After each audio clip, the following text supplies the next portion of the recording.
ठीक है, देखो आज अपन कौन सा चैप्टर करेंगे बेटा? चैप्टर नंबर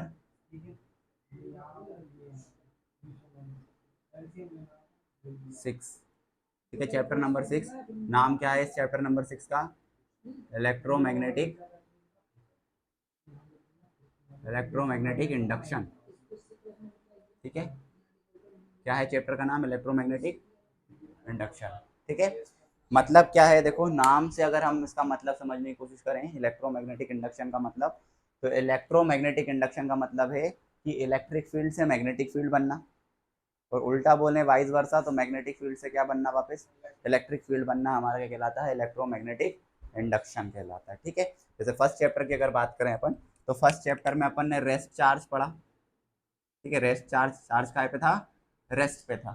किसी अपन ने शीट के ऊपर अगर मान लो प्लस चार्ज दिया था, ठीक है, और इसके बगल में कौन सी सीट रख दी अपन ने? अनचार्ज। कौन सी सीट रखी थी? अनचार्ज सीट रखी थी, विच इज ग्राउंडेड। कैसी थी? ग्राउंडेड थी। तो इस प्लस की वजह से इस अनचार्ज शीट के ऊपर कौन सा साइन आ रहा था बेटा? अपोजिट साइन इंड्यूस हो रहा था ना। तो इस फिनोमिना को अपन ने कहा था इलेक्ट्रोस्टैटिक इंडक्शन। क्या कहा था? Electrostatic induction, production of opposite sign charge in the uncharge plate या place near the charge plate is called electrostatic induction. यहाँ पर इलेक्ट्रिक ही आ रहा था ना, चार्ज की वजह से चार्ज आ रहा है, इसलिए इलेक्ट्रोस्टैटिक। ठीक है, अब दूसरी चीज अपन ने इसके जब आगे बढ़े अपन ने ये पढ़ा, इसके बाद अपन ने फोर्थ चैप्टर में डिस्कस करा था क्या? करंट से magnetic field. Current produces magnetic field पढ़ा था।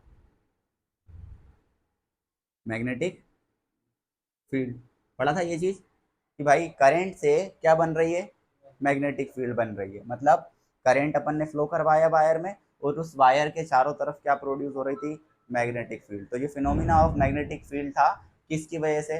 करंट की वजह से, या इलेक्ट्रिक करंट की वजह से, इलेक्ट्रिक फील्ड से, है ना? चार्ज, इसमें मैग्नेटिक फील्ड थोड़ी इंड्यूस हो रही है बेटा, इसके अंदर तो सिर्फ इलेक्ट्रॉन्स इंड्यूस हो रहा है, नेगेटिव चार्ज इंड्यूस हो रहा है। इलेक्ट्रिक मैग्नेटिक फील्ड नहीं बोला मैंने यहाँ पर। ठीक है, इसको नहीं कर पाएंगे जब तक ये चार्ज मोशन ना करे बेटा। अगर ये मोशन करने लग जाएगा, प्लस मान लो ऐसे ऊपर की तरफ जाने लग जाएगा, तो फिर इसके चारों तरफ क्या आ जाएगी? मैग्नेट। अभी रेस्ट पे है वो, चार्ज मोशन नहीं कर रहा है, सिर्फ प्लेट को दिया है चार्ज, तो उसके अंदर चार्ज स्टेशनरी फॉर्म में है, तो वो इलेक्ट्रोस्टैटिक इंडक्शन के अंदर आता है। ठीक है, फिर मैंने बोला करंट प्रोड्यूसर्स क्या? Magnetic field. मतलब एक करंट अगर फ्लो करवाएंगे अपन वायर में, तो उसके चारों ओर सराउंडिंग में क्या प्रोड्यूस हो जाएगी? मैग्नेटिक फील्ड प्रोड्यूस हो जाएगी। तो ये हमारा एक फिनोमिना है। ठीक है, ये वाली इस फिनोमिना की बात जो करी थी अपने, किसने? Ampere's law, bio Savart's law, या ऑस्टेड ने बताया था इसको। किसने बताया था? ऑस्टेड ने बताया था ये वाली चीज। तो इस चैप्टर में आते आते बेटा क्या होगा? ये वाले चैप्टर में, 6 चैप्टर में जो बात कर रहे हैं अपन, इसमें मैग्नेटिक फील्ड से क्या बनेगी? मैग्नेटिक फील्ड जो कन्वर्ट होगी वो काय में कन्वर्ट होगी? इलेक्ट्रिक फील्ड में कन्वर्ट होगी। ठीक है, क्योंकि स्टार्टिंग में ये देखा था ना जब, कि भाई करंट मैग्नेटिक फील्ड बना रहा है, तो क्या मैग्नेटिक फील्ड भी करंट बना सकती है? इस चीज को समझने के लिए ये वाला अपना फिनोमिना अपन पढ़ते हैं, जिसको इलेक्ट्रोमैग्नेटिक इंडक्शन कहते हैं। ठीक है, और इलेक्ट्रोमैग्नेटिक इंडक्शन का जो सबसे बड़ी थ्योरी है और सबसे ज्यादा जिसने वर्क करा वो फेराडे था। ठीक है, फेराडे नाम का साइंटिस्ट है। तो फेराडे ने इलेक्ट्रोमैग्नेटिक इंडक्शन के बारे में बात करी थी। तो ये चीज़ याद रखना बेटा कि दोनों एक दूसरे से या आपस में एक दूसरे को क्रिएट कर सकते हैं। Electric field also create magnetic field, और magnetic field also create electric field. पर कुछ उसके सरकमस्टांसेस होते हैं, वो ये होता है कि स्टेशनरी मैग्नेटिक फील्ड से कभी इलेक्ट्रिक फील्ड नहीं बनेगी। जैसे यहाँ रेस्ट चार्ज से मैग्नेटिक फील्ड नहीं बन रही थी ना, ऐसे यहाँ पर स्टेशनरी मैग्नेटिक फील्ड से कभी भी इलेक्ट्रिक फील्ड नहीं बनेगी। उसको बनाने का तरीका क्या होता है या कैसे करते हैं, वही अपन धीरे धीरे एक एक करके डिस्कस करेंगे कि हम कैसे कर सकते हैं ना तो rest charge magnetic field produce करता है, ना ही rest magnetic field electric field produce करती है। ये चीज़ याद रखना। ठीक है, उन दोनों में चेंज आना चाहिए। दोनों में क्या होना चाहिए? चेंज। ठीक है, टाइम के साथ चेंजेस ऑब्जर्व होना चाहिए। तो सबसे पहले अपन जो चीज़ पढ़ेंगे इसके अंदर वो क्या है बेटा? Magnetic flux. क्या है? Magnetic flux. फर्स्ट चैप्टर में पढ़ाया था फ्लक्स, वो इलेक्ट्रिक फ्लक्स था। अब कौन सा फ्लक्स पढ़ रहे हैं बेटा? तो इसके सफिक्स में मैं बी लिख दूंगा। फाई के सफिक्स में क्या लिख दिया? फ्लक्स को अपन फाई से ही डिनोट करेंगे। अगर मैं फाई ई कहीं पर डिनोट करा है तो इसका मतलब वो काय की बात कर रहा है? इलेक्ट्रिक फ्लक्स की बात कर रहा है। यहाँ पर काय की बात करेगा? फाई बी लिखा हुआ है तो मैग्नेटिक फ्लक्स, क्योंकि मैग्नेटिक फील्ड को अपन बी से बताते हैं, बी से बताते हैं, इसलिए फाई बी मतलब मैग्नेटिक फ्लक्स। ठीक है, किस तरीके से डिफाइन करते हैं, जैसे इलेक्ट्रिक फील्ड को डिफाइन करा था इलेक्ट्रिक फ्लक्स को कि total number of electric lines pass through any close loop, है ना, या सरफेस या क्लोज लूप, तो उसको अपन क्या कह रहे थे, फ्लक्स। पर वो 2D 3D दोनों में से होता था। ठीक है, यहाँ पे अधिकतर मोस्ट ऑफ द टाइम अपन कौन सी बॉडी कंसिडर करेंगे, 2D वाली बॉडी कंसिडर करेंगे, है ना। वहाँ 2D 3D दोनों में से हो रहा था, सरफेस एरिया में से हो रहा था, पर यहाँ पर काय में से पास होना चाहिए बेटा, किसी लूप में से पास होना चाहिए। ठीक है, किसी काय में से पास होना चाहिए, लूप में से। तो इसकी डेफिनेशन लिखो, the magnetic flux through any surface, the magnetic flux through any surface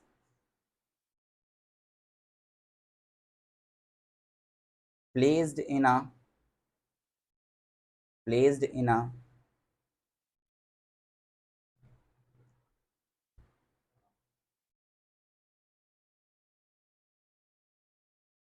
magnetic field, placed in a magnetic field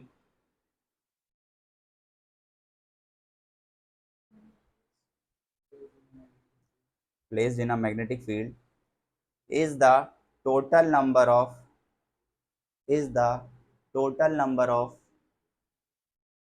is the total number of magnetic lines,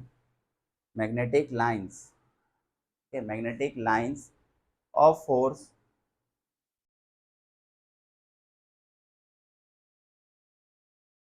crossing this surface normally, crossing this surface normally, हाँ, crossing this surface normally।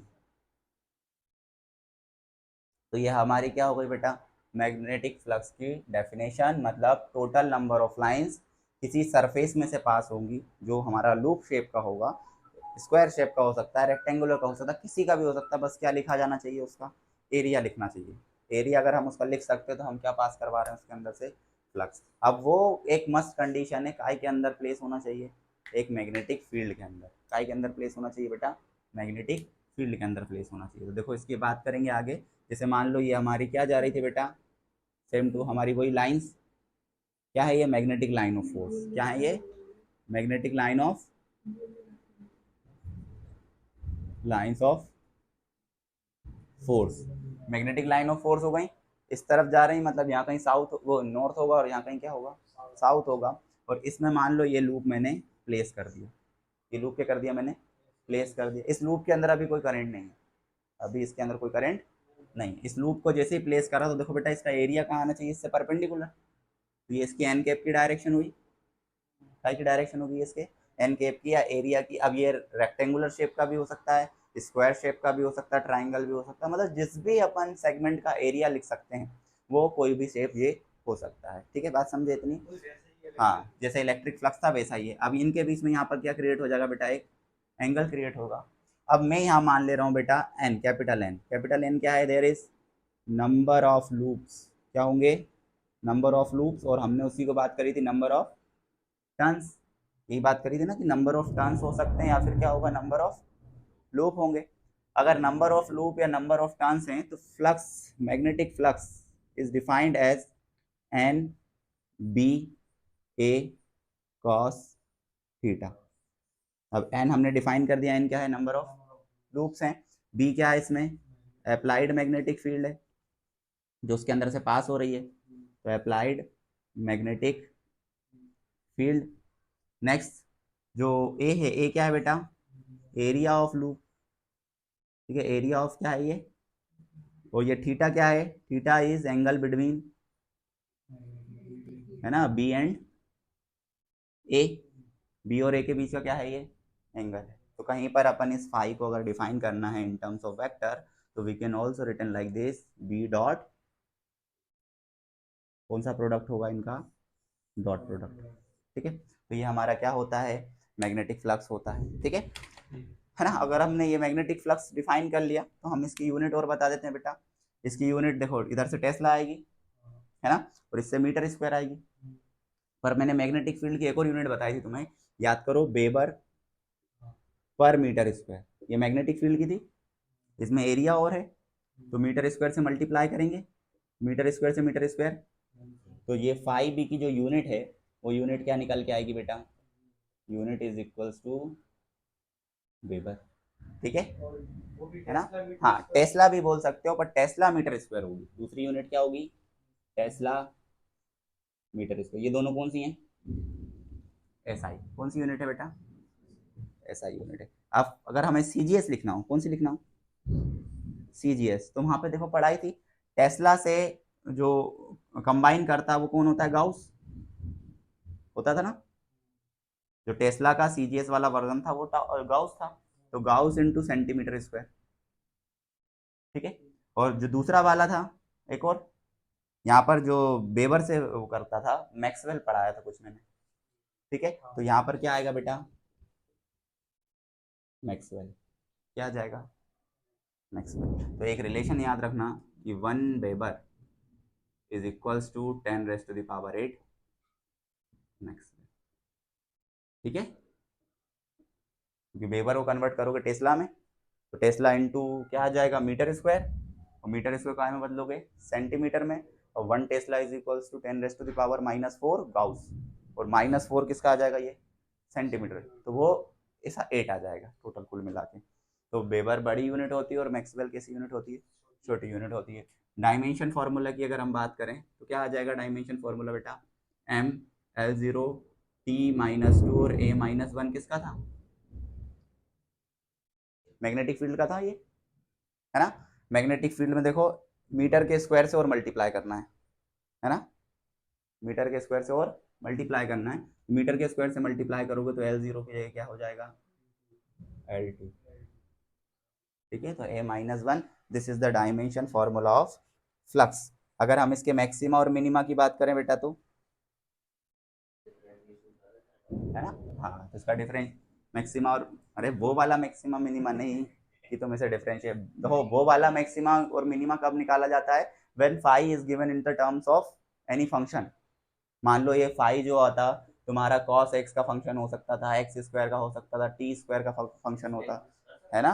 तो इसमें maxima और minima के लिए वो तो हर जगह use होगा, मैक्सिमा और मिनिमा डबल डिफरेंशिएशन से ही होता है सॉल्व, ठीक है। तो ये जब फंक्शन के फॉर्म में, if phi given in terms of function then we use the differentiation property, ठीक है। और हमें यहाँ क्लियरली दिख रहा है क्या है, कॉस थीटा, ठीक है।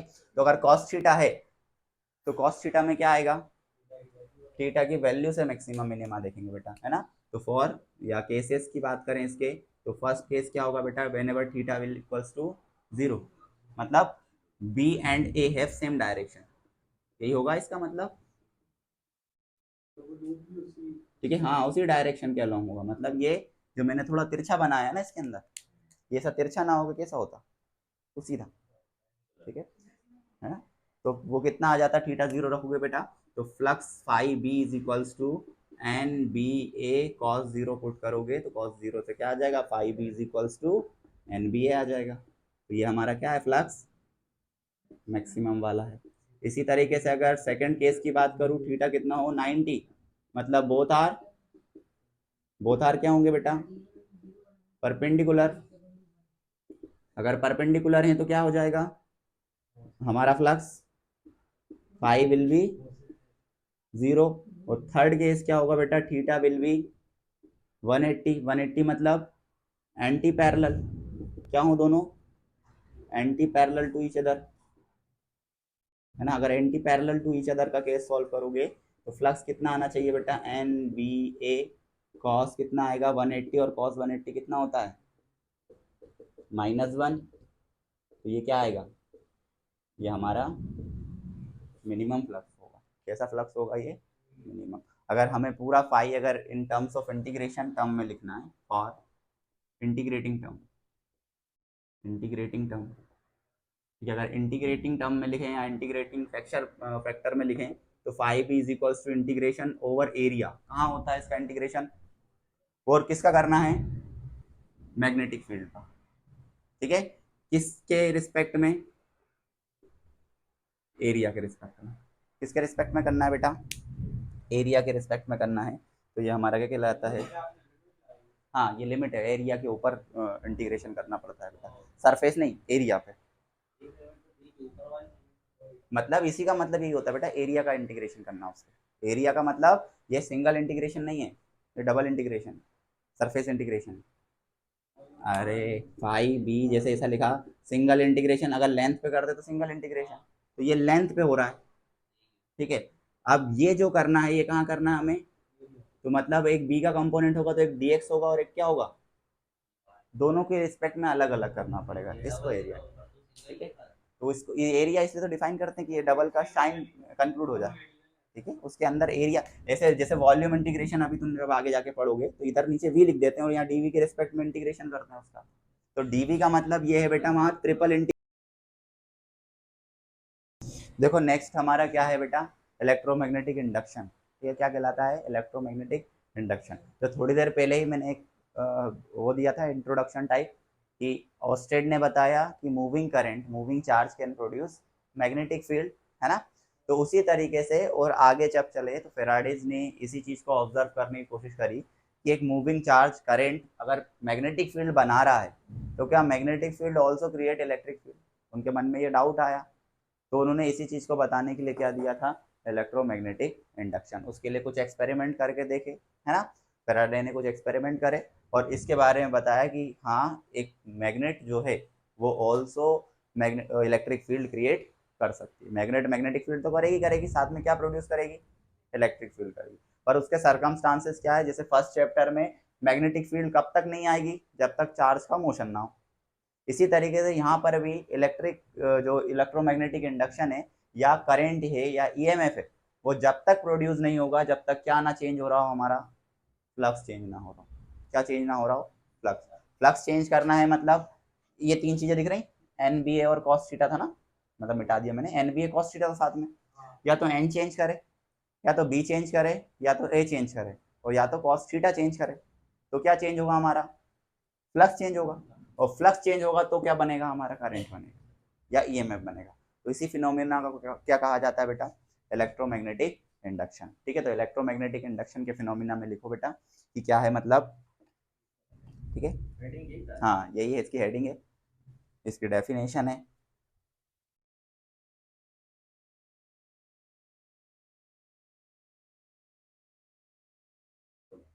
ना। तो लिखो the phenomena of production, the phenomena of production EMF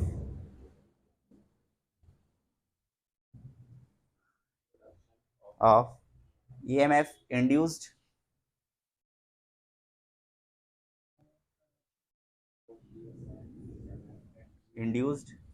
इसे ब्रैकेट में लिखना, हाँ EMF इंड्यूस्ड ब्रैकेट लगाना, फिर and hence current induced, current induced bracket close,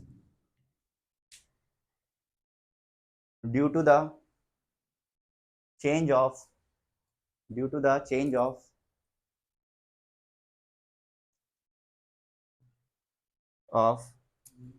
magnetic flux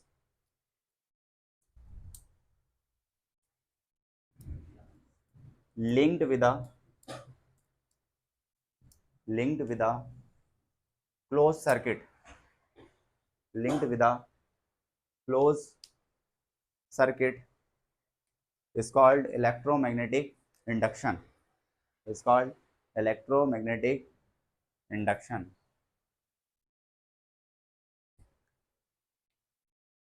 ठीक है। तो देखो समझ गए इलेक्ट्रोमैग्नेटिक इंडक्शन क्या है, whenever flux changes of coil then induce EMF and induce current will produce, एक इंड्यूस ईएमएफ जनरेट हो जाएगा ऑटोमेटिक और एक इंड्यूस ईएमएफ बन जाएगा। देखो मतलब क्या था, मैं उसका थोड़ा सा, उन्होंने 3 एक्सपेरिमेंट करे थे, अपन लिखेंगे उस एक्सपेरिमेंट्स को।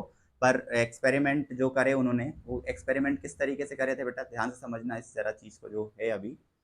क्या मतलब था, एक मैग्नेट ली उन्होंने, है ना, और इसमें इधर नॉर्थ हो गया और इधर क्या हो गया, साउथ हो गया। इसके बगल में क्या लगाया, एक लूप लगाया, ठीक है। लूप सिंपल नहीं लगाया, इसके साथ क्या अटैच करा साथ में, गैल्वेनोमीटर। ये गैल्वेनोमीटर क्या था हमारा, जो करंट के प्रेजेंस को बताए, ठीक है। इसमें कोई बैटरी नहीं लगी है पर करंट को प्रेजेंस को बताए। तो एक्सपेरिमेंट में उन्होंने तीन चार बार इस चीज़ को करके देखा। पहला ऑब्जर्वेशन करा उन्होंने जब मैग्नेट भी रेस्ट पे थी और लूप भी काय पे था, मतलब दोनों रेस्ट पे थे। तो there is no deflection in G, galvanometer में किसी भी तरीके का डिफ्लेक्शन शो नहीं हुआ। पर उन्होंने फिर बाद में क्या करा, पहला एक्सपेरिमेंट तो करा भाई मैग्नेट भी रेस्ट है और हमारा लूप भी रेस्ट पे, ठीक है, लूप का एरिया वगैरह कुछ होगा। अभी जब रेस्ट पे थी तो इसके अंदर से देखो मैग्नेटिक लाइंस जा रही होंगी बेटा, बताओ जाएगी कि नहीं जाएंगी? मैग्नेटिक लाइंस जाएंगी, पर मैग्नेटिक लाइंस चेंज नहीं होंगी, जितनी जा रही हैं उतनी जाएंगी हमेशा। अब उन्होंने सेकंड जो ऑब्जर्वेशन करा, सेकंड ऑब्जर्वेशन में उन्होंने नॉर्थ और साउथ की मैग्नेट को टुवर्ड्स राइट मूव करना स्टार्ट करा। किधर करना स्टार्ट करा? हाँ, ऐसे कि ऐसे, मतलब ये लूप इस लूप के अंदर से जाएगी। कैसे जाएगी? इसके अंदर से। अब देखो इस मैग्नेट से कुछ बाहर भी लाइन जा रही होंगी जो लूप के बाहर की तरफ जा रही है, है ना? कुछ लाइंस ऐसी होंगी जो बाहर जा रही हैं, पर जैसे ही उनने पास ले जाना चालू करा तो ये जो बाहर जाती हुई लाइन है वो कहाँ से जाने लग जाएंगी? लूप के अंदर से, ठीक है। अब लूप के अंदर से जाने वाली मैग्नेटिक लाइंस के नंबर बढ़ गए, मतलब बी की वैल्यू क्या हो गई है? बढ़ गई है। तो फ्लक्स की वैल्यू भी क्या होगी बेटा? अब वो फ्लक्स की वैल्यू इसको पास ले जाने से इंक्रीज हो रही थी, तो इस जी में क्या दिखाई देने लग गया? एक डिफ्लेक्शन शो करा। क्या शो करा? एक डिफ्लेक्शन। इस कॉइल के अंदर कोई बैटरी नहीं लगी है, कोई करंट फ्लो नहीं हो रहा है, पर इस मैग्नेट को मूव करने से जी में क्या आने लग गया? डिफ्लेक्शन। मतलब यहाँ पर एक इंड्यूस ईएमएफ जनरेट हो गया। क्या जनरेट हो गया बेटा? Induce EMF. और उस ईएमएफ की वजह से क्या जनरेट हो गया? Induced current. क्या इंड्यूस हो गया? हाँ, इंड्यूस चार्ज भी बोल सकते हो। और क्या जनरेट हो गया? एक इंड्यूस करंट जनरेट हो गया। मतलब एक इमेजिनरी बैटरी बन गई जो लूप में कहीं भी नहीं लगी। तो ये एक एक्सपेरिमेंट करा कि उन्होंने नॉर्थ और साउथ की मैग्नेट को पास ले जाके देखा, ठीक है।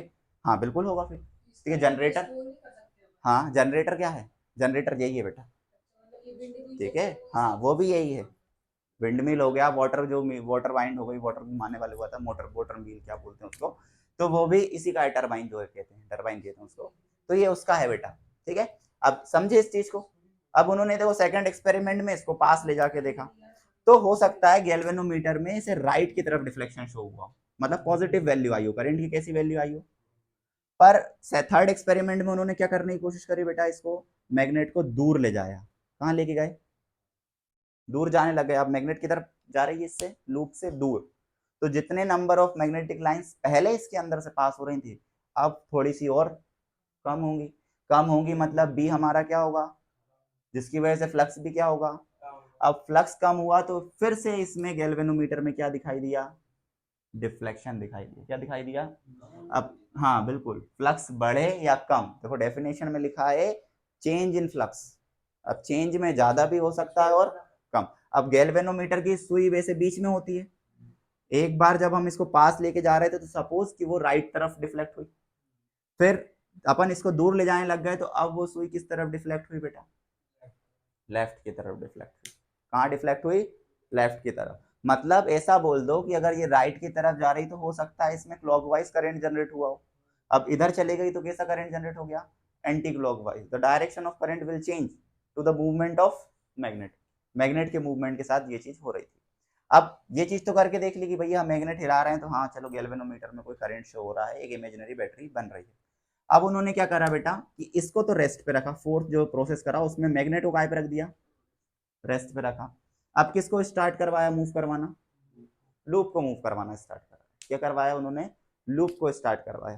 तो लूप को पहले पास लेके गए, फिर दूर। तो अगेन गैल्वेनोमीटर शोज डिफ्लेक्शन, क्योंकि क्या चेंज होगा बेटा? उसका फ्लक्स। जब ये मैग्नेट के पास आएगा तो नंबर ऑफ लाइंस ज्यादा जाएंगी उसके अंदर से, जब ये मैग्नेट से दूर जाएगा तो नंबर ऑफ लाइंस क्या जाएंगी? कम जाएंगी। फ्लक्स कम होगा, फ्लक्स कम हुआ मतलब क्या इंड्यूस करेगा? वो एक ईएमएफ इंड्यूस करेगा, ठीक है। तो एक चीज वो यहाँ से समझे। फिर उन्होंने इस एक्सपेरिमेंट करने के बाद लूप और मैग्नेट का एक्सपेरिमेंट साइड हटा के उन्होंने काय से करवाना चाहा? बताओ, ये पढ़ा है अपन ने, सोलेनॉइड। सोलेनॉइड का मैंने नाम भी बोला था, इसको बाद में अपन इंडक्टर बोलेंगे बेटा, एक डिवाइस बन जाता है, ठीक है। अब सोलेनॉइड करा उन्होंने, ये है ना, हाँ कैसे रख दो इसमें, ऐसे रख दिया इसको। इसमें क्या करवाया इन्होंने? करंट फ्लो करवाया बेटा। क्या करवाया इसमें? एक सोलेनॉइड में करंट फ्लो करवाया। करंट फ्लो करवाया तो इसके अंदर क्या बनेगी? मैग्नेटिक लाइंस बनेगी। फिर क्या करा इन्होंने? नीचे एक ज्यादा एरिया वाला लूप रख दिया, मतलब एक और सोलेनॉइड रख दिया।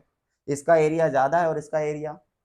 अब इस सोलेनॉइड को, जिसका एरिया कम था, उसे मोशन करवाया इस दूसरे वाले सोलेनॉइड में।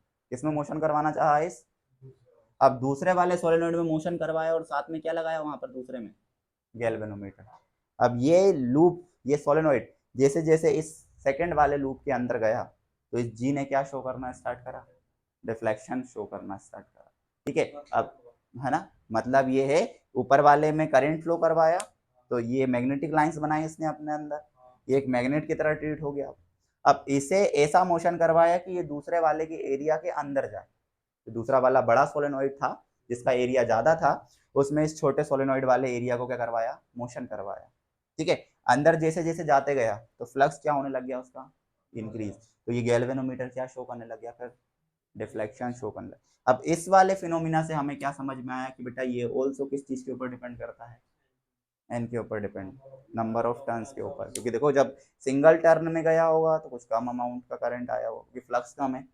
जैसे जैसे नंबर ऑफ टर्न्स बढ़ते गए फ्लक्स भी क्या हुआ, बढ़ता गया, और फ्लक्स इंक्रीज हुआ मतलब क्या जनरेट करेगा वो, फिर करंट जनरेट करेगा। बात समझ में आई, या इंड्यूस ईएमएफ जनरेट करेगा। तो ये उनके फर्दर ऐसे ही फिनोमिना थे, हर उसमें उन्होंने उसका क्या करवा के देखा, मोशन करवा के देखा, और जी में क्या चेक करा कि भाई करंट प्रोड्यूस हो रहा है या।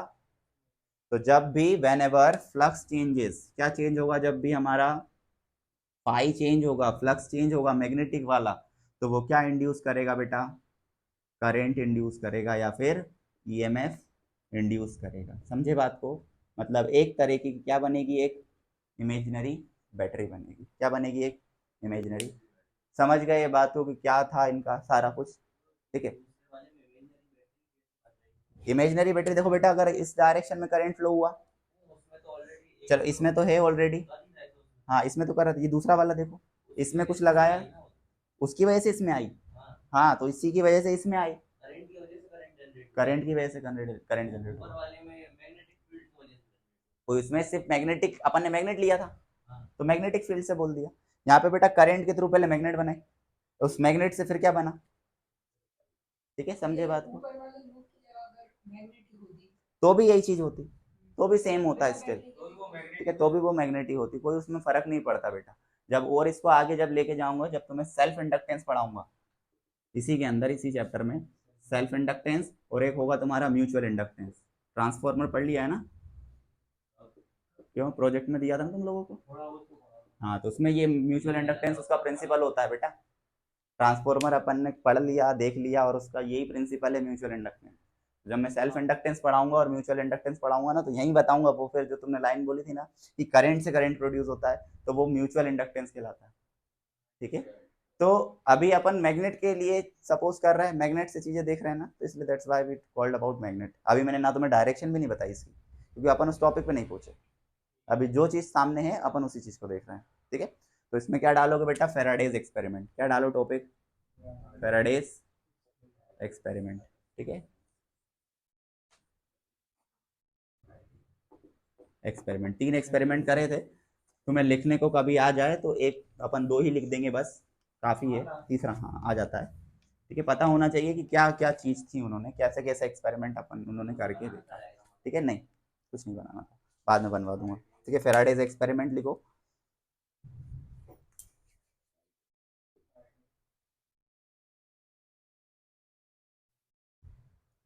ठीक है, फेराडे और हेनरी ने करे थे ये एक्सपेरिमेंट, अपन उसको फेराडे एक्सपेरिमेंट ही बोलते हैं लेकिन। ठीक है, तो है ना, तो फेराडेज एक्सपेरिमेंट में लिखो बेटा, the phenomena, the phenomena of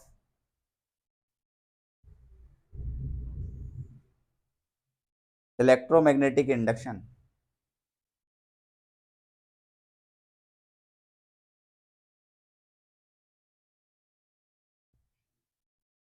induction was discovered and understood on the basis of, discovered and understood on the basis of,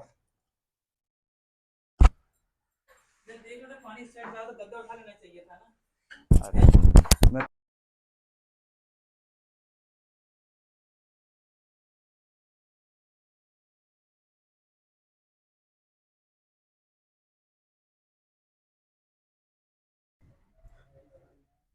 क्या बोला था मैंने।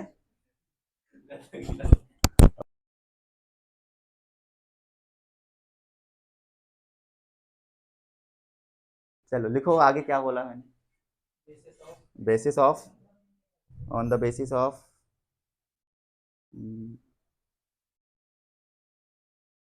Henry and Faraday's experiment. ठीक है, फेराडेज एंड हेनरी भी डाल लोगे तो ठीक है, पर फेराडेज एंड या Henry and Faraday's experiment.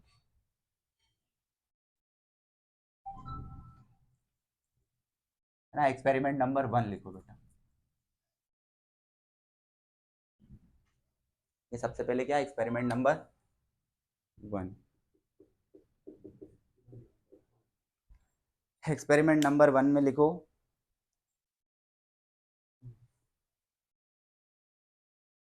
Take a coil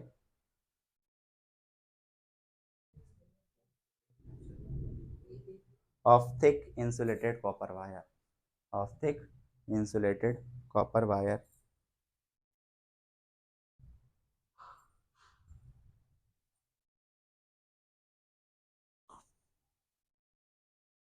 connected with galvanometer,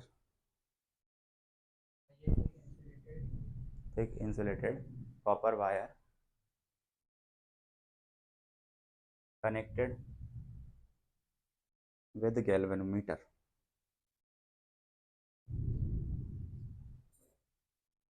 and a strong bar magnet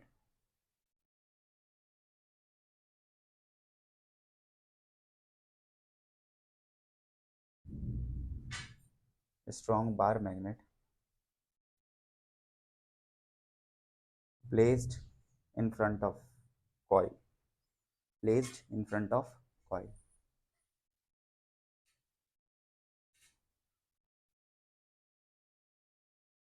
ठीक है, अब एक नंबर डालो, हाँ इसी के अंदर एक नंबर। ठीक है, फर्स्ट नंबर डाल के लिखेंगे अपन, क्या लिखेंगे, when N pole, when N pole, capital N pole, वो नॉर्थ पोल है, किसका, बार मैग्नेट का। ठीक है, N pole move towards coil, move towards coil, then galvanometer shows deflection, galvanometer shows deflection।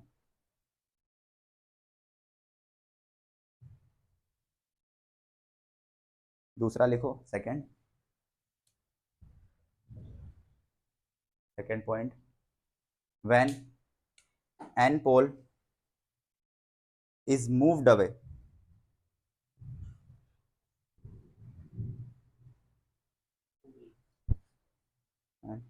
n pole is moved away from the coil,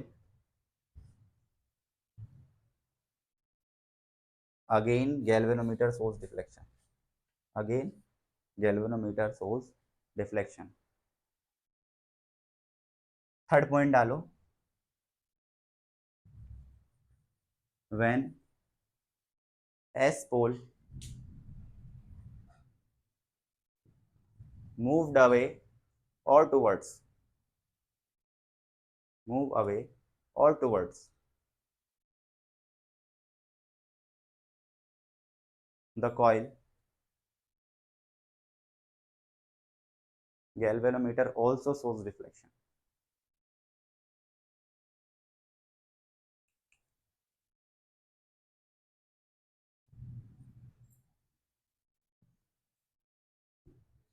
last fourth point लिखो, fourth point क्या है बेटा, when magnet and coil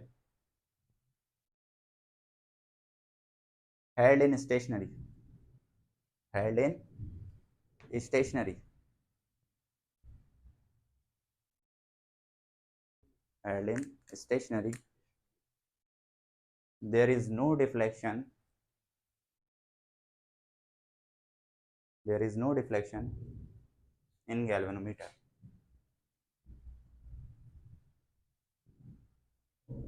in galvanometer. ठीक है, देखो first वाला अगर हम बात करें तो फर्स्ट वाले में क्या करा अपन ने, ये नॉर्थ है, ये साउथ है ना, यहाँ पर अपन ने क्या बनाया, एक लूप, है ना, लूप के बाद यहाँ पर क्या लगाएंगे, एक गैल्वेनोमीटर। ठीक है, अब मैं जी नहीं लिखूंगा इसके अंदर। ठीक है, अब ये इसके पास जा रहा है टुवर्ड्स कॉइल जा रहा है, तो ये डिफ्लेक्शन शो करेगा बेटा, हम डिफ्लेक्शन के चक्कर में दिखाएंगे इसको। मतलब मान लो किस तरफ डिफ्लेक्शन आया उसका, राइट की तरफ। इसी तरीके से सेकंड वाला सिर्फ 2 डायग्राम दूसरा बनाएंगे अपन। यहाँ पर इधर नॉर्थ है और इधर क्या है बेटा, ये इधर जा रहा है दूर, तो फिर से एक और कॉइल, और यहाँ पर क्या बनाया अपन ने फिर से अगेन गैल्वेनोमीटर।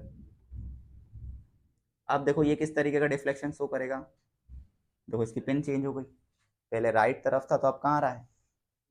अगर हम तीसरा डायग्राम बनाए बेटा, वेन एवर, जब दोनों ही क्या हो, रेस्ट पे, दोनों ही काय पे हो बेटा, रेस्ट पे, तो there is no deflection in galvanometer, वो स्ट्रेट बना दिया, स्ट्रेट बना दिया, मतलब नो डिफ्लेक्शन, ये क्या है, नो डिफ्लेक्शन।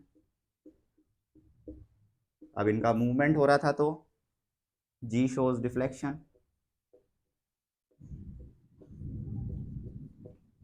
इन दोनों केस में बेटा, फर्स्ट और सेकंड वाले के अंदर जी शोज डिफ्लेक्शन, मतलब change of flux produces a magnetic field. तो ये डायग्राम बना लो, ये इसका एक्सपेरिमेंट था।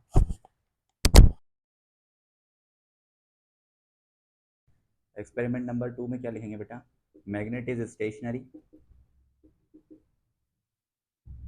And coil is moving. इस केस में क्या होगा बेटा, कॉइल मूव करेगी और जो हमारा क्या कहते हैं उसको, मैग्नेट होगी, वो काय पे होगी, रेस्ट पे होगी। ठीक है, अब इसकी स्पीड के हिसाब से देखेंगे बेटा, कॉइल के मूवमेंट की काय के हिसाब से। स्पीड मतलब कैसा, मान लो इसको पहले इसके तरफ मूव कर रहे थे, पर कैसे मूव कर रहे थे, स्लो अमाउंट में, ठीक है ना। और अब इसको क्या करेंगे, दूर भी लेके जाएंगे तो कैसे करके लेके जाएंगे, स्लो अमाउंट में। फिर हम उसकी स्पीड को धीरे धीरे क्या करते जाएंगे, इंक्रीज करते जाएंगे। इस कॉइल की जो वेलोसिटी है, मतलब ये वाली वेलोसिटी नहीं आएगी अब इसे कॉइल मूव करेगी वी वेलोसिटी से, सपोज इसके पास आ रही हो, सपोज इससे दूर जा रही हो, पर थोड़ा फास्ट ऑर्डर में, ऐसे फास्टर, ठीक है, फास्ट ऑर्डर में करेंगे उसका मूवमेंट जो करेंगे कॉइल का, वो किस ऑर्डर में करेंगे अपन, फास्ट ऑर्डर में करेंगे। ठीक है, अब जितने फास्ट इसका मूवमेंट होगा, फ्लक्स भी बेटा उसी हिसाब से चेंज होगा, फ्लक्स भी उतना ही तेज चेंज होगा ना। अगर ये कॉइल तेज मूव करेगी तो बताओ क्या होगा, फ्लक्स भी उतना तेज डिक्रीज या इंक्रीज होगा, दोनों चीजें होंगी। अब फ्लक्स जितनी तेजी से डिक्रीज और इंक्रीज होगा, उतने ही अमाउंट में क्या आएगा उसके अंदर, ईएमएफ आएगा। बात समझ में आई, उसी अमाउंट में क्या आएगा उसके अंदर, ईएमएफ प्रोड्यूस होगा।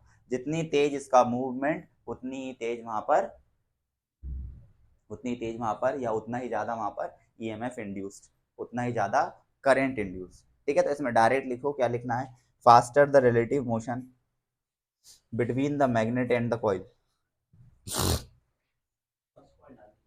नहीं डायरेक्ट, मतलब कोई फर्स्ट सेकंड पॉइंट नहीं, हम ऑलरेडी डिस्कस कर चुके मूवमेंट कैसे हो रहा था पिछले वाले में। ठीक है, faster the relative motion between the magnet, हाँ रिलेटिव, दोनों में से कोई भी मूव करे फ्लक्स चेंज होगा, between the magnet and the coil and the coil, comma, greater is the change of,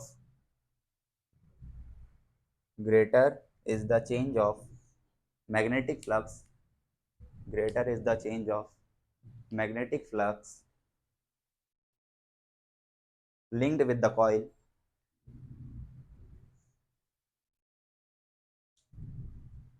linked with the coil, and larger is the induced current,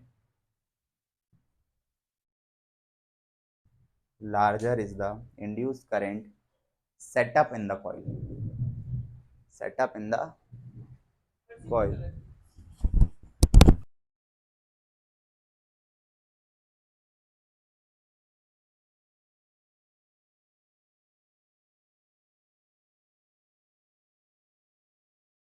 ठीक है, मतलब एक लार्ज अमाउंट का क्या करंट के अंदर सेटअप हो जाएगा। ठीक है, अब कंक्लूजन लिखो तुम तो। ठीक है, कंक्लूजन क्या है,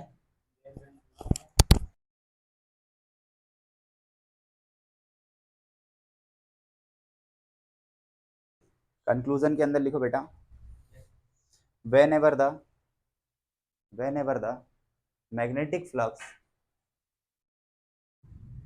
whenever the magnetic flux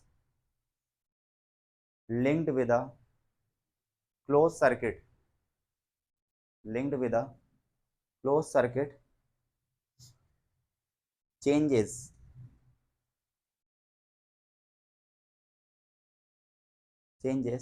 comma an induced EMF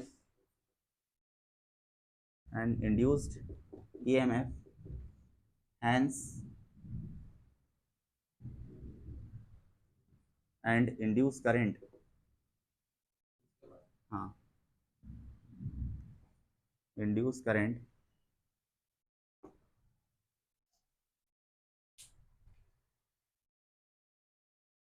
is set up in it is set up in it ठीक है मतलब उसके अंदर क्या आएगा एक इंड्यूस ईएमएफ और इंड्यूस करंट जनरेट हो जाएगा बेटा ठीक है सेकंड लिखो सेकंड कंक्लूजन क्या है the higher the rate of change the higher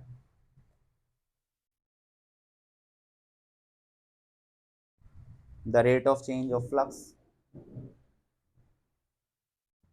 linked with a coil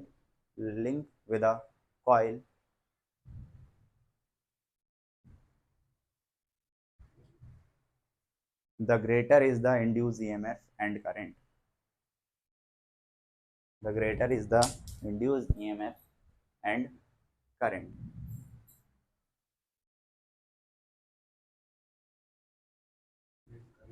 हाँ बस ये इसके दो कंक्लूजन है ठीक है उनका मूवमेंट जितना तेज होगा उतना ही तेज उसमें क्या इंड्यूस होगा करंट इंड्यूस होगा ठीक है अब देखो इसमें क्या लिखेंगे बेटा फेराडेज लॉ ऑफ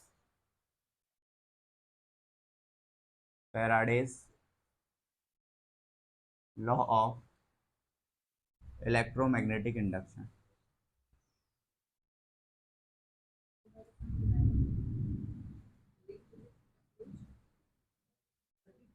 ठीक है दो दो लो दिए थे इन्होंने ये एक्सपेरिमेंट करने के बाद कितने लो दिए हाँ करने के बाद उन्होंने इसको लो बनाया दो लो दिए इसके है ना एक लो हमारा काम में आता है मैग्नेटिक फ्लक्स का जो ईएमएफ जनरेट हो रहा है वो ईएमएफ कितना जनरेट होगा उसको बताने के लिए उन्होंने क्या दिए थे लो मैग्नीट्यूड बताना बेसिकली हाँ उसका मैग्नीट्यूड ईएमएफ जो जनरेट हो रहा है ना उसका मैग्नीट्यूड इमेजिनरी जो बैटरी बन रही है उसकी वैल्यू कि भाई वो बैटरी कितने वोल्ट की बन रही है जो भी बैटरी बन रही है हमारी कितने वोल्ट की बन रही है तो उसको क्या कहा जाता है Faraday's law of electromagnetic induction तो दो लो थे पहला लो लिखो पहले फर्स्ट लो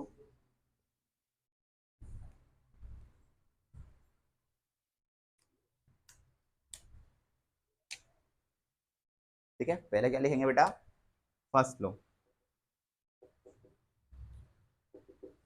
फर्स्ट लो में क्या लिखोगे बेटा whenever the magnetic flux whenever the magnetic flux linked with closed circuit linked with closed circuit हाँ closed circuit whenever the magnetic flux linked with closed circuit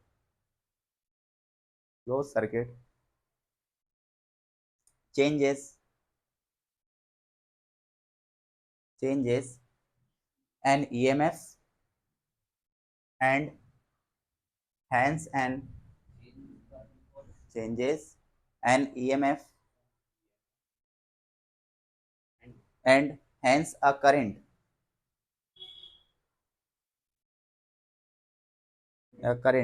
is induced in it is induced in it induced in it which lasts which which lasts last last as long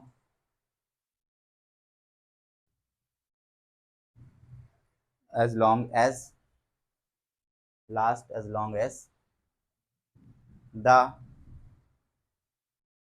change in flux is taking place change in flux is taking place is called electromagnetic induction is called electromagnetic induction. देखो first law के अंदर किसी भी तरीके का mathematical नहीं था, only जो उन्होंने एक्सपेरिमेंट किया ना उसी का कंक्लूजन उन्होंने नोट करवा दिया कि वो जब भी फ्लक्स में चेंज होगा मतलब ईएमएफ जनरेट होगा, और फ्लक्स में जब तक चेंज होता रहेगा जब तक ईएमएफ बना रहेगा, फ्लक्स चेंज होना बंद हो जाएगा तो हमारा ईएमएफ भी उसके अंदर होना बंद हो जाएगा। मतलब प्रोडक्शन ऑफ ईएमएफ बताता है हमारा फर्स्ट लॉ। क्या बताता है? प्रोडक्शन ऑफ ईएमएफ बताता है। अब लिखो सेकंड लॉ। सेकंड लॉ हमें क्या बताएगा? मैग्नीट्यूड ऑफ ईएमएफ, जो ईएमएफ जनरेट हो रहा है ना उसका मैग्नीट्यूड कितना होगा ये हमें कौन बताएगा? हाँ, पहला वाला सिर्फ ईएमएफ का प्रोडक्शन होगा, और वो कब तक होता रहेगा? जब तक फ्लक्स चेंज होगा। Whenever the flux changes then हमारा ईएमएफ वहां पर इंड्यूस होगा। ठीक है, अगर फ्लक्स चेंज होना बंद तो ईएमएफ भी जनरेट होना बंद। सेकेंड लॉ जो है वो हमें क्या बताता है? मैग्नीट्यूड ऑफ ईएमएफ बताता है। ठीक है, तो इसके अंदर लिखो द मैग्नीट्यूड ऑफ ईएमएफ, तो the magnitude of induced EMF, the magnitude of induced EMF is equals to the is equals to the is equals to the rate of change in flux, rate of change in flux, bracket के अंदर लिख लो magnetic. ठीक है, हाँ, जो magnetic flux लिखना था अपन को, अपन ने सिर्फ फ्लक्स लिख दिया तो उसके पीछे लिख लो magnetic. Magnetic linked with the close circuit, linked with the close circuit. देखो उन्होंने क्या दिया है? सिर्फ इतना D phi by D T. अगर फ्लक्स स्मॉल अमाउंट में चेंज होगा टाइम के साथ तो क्या प्रोड्यूस करेगा? एक ईएमएफ प्रोड्यूस करेगा। ठीक है, स्मॉल अमाउंट के साथ, क्योंकि डी लगा है ये डिफरेंशिएशन वाला D. When ever the flux is in the function of time, तो हम ईएमएफ कैसे निकालेंगे? इससे। ठीक है, स्मॉल चेंजेस के लिए। किसके लिए ये? स्मॉल चेंजेस के लिए। और फाई काय में दिया हो? Phi is the function of time का फंक्शन होना चाहिए। ठीक है, और एक दिया माइनस, सॉरी माइनस नहीं, अभी मत लिखो minus, delta phi by delta T. क्या आएगा? डेल्टा फाई बाय, ये काय के लिए है? Large change. काय के लिए है ये? Large change. ठीक है, तो इसमें लिखना Faraday's law are used, Faraday's law are used to get magnitude magnitude magnitude of induce EMF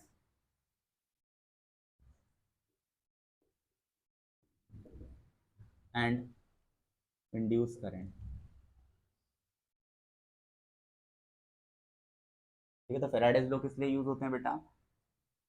induce EMF की वैल्यू बताने के लिए, मैग्नीट्यूड बताने के लिए। ठीक है, तो ये दोनों चीजें इसके अंदर लिख लो। इसका मैथमेटिकल है, यूनिट क्या आएगी? वोल्ट। और इसके बाद लिखेंगे अपन Lenz law.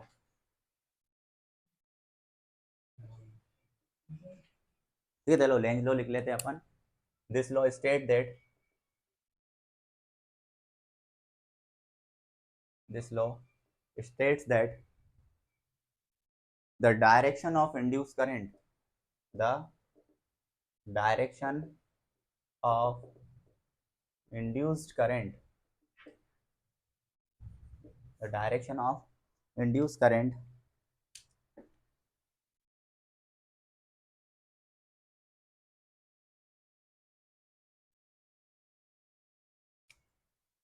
is is such that it it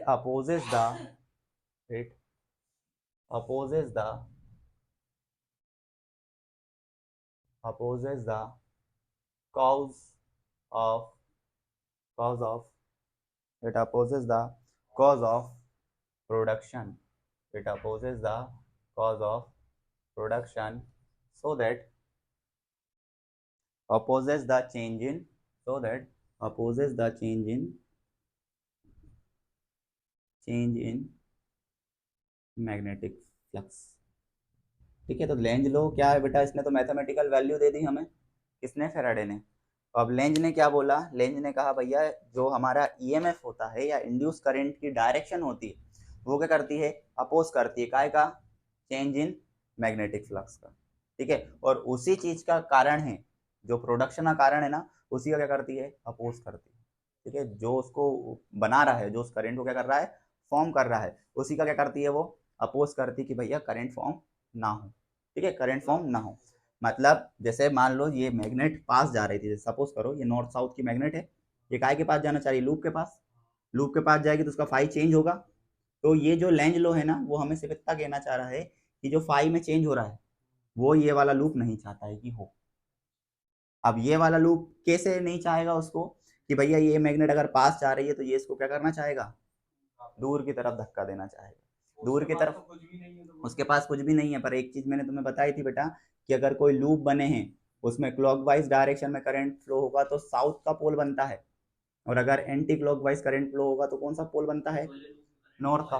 तो इसके अंदर ऑटोमेटिक करंट आ जाएगा, जो करंट ऐसा आएगा कि यहाँ नॉर्थ बने और यहाँ क्या बने, तो ये इसका अपोज करेगा कि इसको रिपेल करने की कोशिश करेगा। ठीक है, हाँ, भगाने की कोशिश करेगा। ठीक है, भगा नहीं पाएगा पर कोशिश करेगा, तो उसी अमाउंट का करंट यहाँ पर प्रोड्यूस होगा। ठीक है, हाँ, सीधा सा मतलब यही, जिस थाली में खाता उसी में छेद करता है, वो लेंज लो है हमारा। ठीक है, अब लेंज लो देखो क्या डिफाइन हुआ, लेंज लो कुछ नहीं डिफाइन हुआ, यहाँ से सिर्फ इतना डिफाइन हुआ, जो ईएमएफ था इक्वल्स टू, बस माइनस आगे क्या लग जाएगा, माइनस का साइन लग जाएगा, this minus represents the Lenz law, direction of current. सिर्फ ये माइनस साइन जो है वो किसको डिफाइन करेगा, हमारे लेंस के लॉ को डिफाइन करेगा, जो हमारे प्रोडक्शन का अपोज कर रहा है, opposes the cause of production, या opposes the change in magnetic flux, sorry यहाँ फील्ड की जगह फ्लक्स लिखना बेटा। ठीक है ना, फील्ड की जगह फ्लक्स लिखना। तो ये माइनस है लेंज लो, कौन है लेंज लो, सिर्फ ये माइनस है लेंज लो बेटा। ठीक है, अब इसी के नीचे एक लाइन लिख लेना कि Lenz law based on energy conservation principle, Lenz law based on energy conservation principle, energy conservation principle काय पे बेस्ड होता है बेटा, एनर्जी के कंजर्वेशन पे होता है। जैसे अपन ने फेराडेज लॉ का लिखा, वैसे अपन लेंज लॉ का भी बोल सकते हैं, Lenz law, Lenz law is used to find the direction of induced current। तो इससे काय की डायरेक्शन पता चलेगी बेटा, इंड्यूस करंट की डायरेक्शन पता चलेगी। लेंज लॉ से केवल क्या पता चलता है हमें, इंड्यूस करंट की डायरेक्शन पता चलती है। ठीक है, अब ये बन गया है फेराडेज का फाइनल फॉर्म वाला लॉ। हर जगह तुम्हें क्या लगाना है, minus D phi by D T, D phi by D T से सिर्फ मैग्नीट्यूड निकलेगा, और माइनस क्या बताएगा, केवल उसकी डायरेक्शन बताएगा। क्या बताएगा, अब आगे का अपन इसका बाद में डिस्कस करेंगे, ये दोनों चीजें बना लेना। ठीक है, कि अगर किसी लूप में हमें ऊपर से क्लॉकवाइज करंट दिख रहा है, मतलब कौन सा पोल बनेगा बेटा, साउथ पोल। अगर किसी लूप में हमें एंटी क्लॉकवाइज करंट दिख रहा है, मतलब कौन सा पोल बनेगा, नॉर्थ पोल। ठीक है, हाँ, इसी के नीचे बना लेना डायरेक्ट, कि ये चीज़ याद रहे तुम्हें। ठीक है, अगर हम थंब को ऐसे रोटेट करते हैं ना, तो ये जो थंब होता है वो नॉर्थ पोल है, और ये बेस जो है इसका वो कौन सा पोल होता है, एक लूप के अंदर दोनों पोल एग्जिस्ट करते हैं। ठीक है, एक लूप के अंदर, करंट कैरिंग लूप के अंदर दोनों पोल एग्जिस्ट करते हैं, नॉर्थ और साउथ। ठीक है ना।